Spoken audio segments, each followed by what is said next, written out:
ಆನೇಕಲ್ ತಾಲೂಕಿನ ಮರಸೂರು ಗ್ರಾಮ ಪಂಚಾಯಿತಿಯು ಮತ್ತೊಮ್ಮೆ ತನ್ನ ಅಭಿವೃದ್ಧಿ ಪರ ಕಾರ್ಯಕ್ರಮಗಳ ಮೂಲಕ ಗಮನ ಸೆಳೆದಿದೆ. ಇಂದು ನಡೆದ ಅದ್ದೂರಿ ಸಮಾರಂಭದಲ್ಲಿ ವಿವಿಧ ಅಭಿವೃದ್ಧಿ ಕಾಮಗಾರಿಗಳಿಗೆ ಚಾಲನೆ ನೀಡಲಾಯಿತು ಮತ್ತು ಅರ್ಹ ಫಲಾನುಭವಿಗಳಿಗೆ ಸವಲತ್ತುಗಳನ್ನು ವಿತರಿಸಲಾಯಿತು.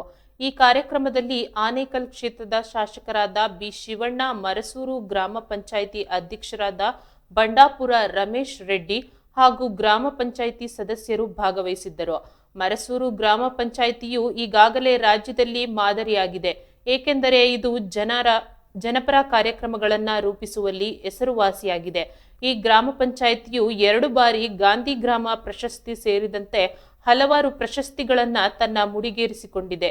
ಈ ವರ್ಷವೂ ಸಹ ಹೊಸ ಯೋಜನೆಗಳ ಮೂಲಕ ಗ್ರಾಮದ ಅಭಿವೃದ್ಧಿಗೆ ಒತ್ತು ನೀಡಲಾಗಿದೆ. ಕಾರ್ಯಕ್ರಮದಲ್ಲಿ ವಿವಿಧ ಸರ್ಕಾರಿ ಕಟ್ಟಡಗಳ ಉದ್ಘಾಟನೆ ಮತ್ತು ಗ್ರಾಮ ಪಂಚಾಯಿತಿಯ ಪ್ರಾಯೋಜಿತ ಯೋಜನೆಗಳು ಫಲಾನುಭವಿಗಳಿಗೆ ಸವಲತ್ತು ವಿತರಿಸಲಾಯಿತು. ಇದೇ ವೇಳೆ ಗಣ್ಯ ವ್ಯಕ್ತಿಗಳನ್ನ ಸನ್ಮಾನಿಸಲಾಯಿತು.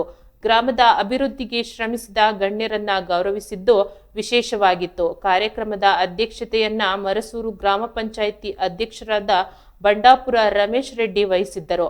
ಕಾರ್ಯಕ್ರಮದಲ್ಲಿ ಜಿಲ್ಲಾ ಪಂಚಾಯಿತಿ ಮಾಜಿ ಸದಸ್ಯ ಬಂಡಾಪುರ ರಾಮಚಂದ್ರ, ತಾಲೂಕು ಪಂಚಾಯಿತಿ ಮಾಜಿ ಸದಸ್ಯರಾದ ರಾಮಕೃಷ್ಣ ರೆಡ್ಡಿ, ಗ್ಯಾರಂಟಿ ಯೋಜನೆಗಳ ಅನುಷ್ಠಾನ ಸಮಿತಿ ಅಧ್ಯಕ್ಷ ಪುರುಷೋತ್ತಮ್ ರೆಡ್ಡಿ ಸೇರಿದಂತೆ ಹಲವು ಗಣ್ಯರು ಭಾಗವಹಿಸಿದ್ದರು.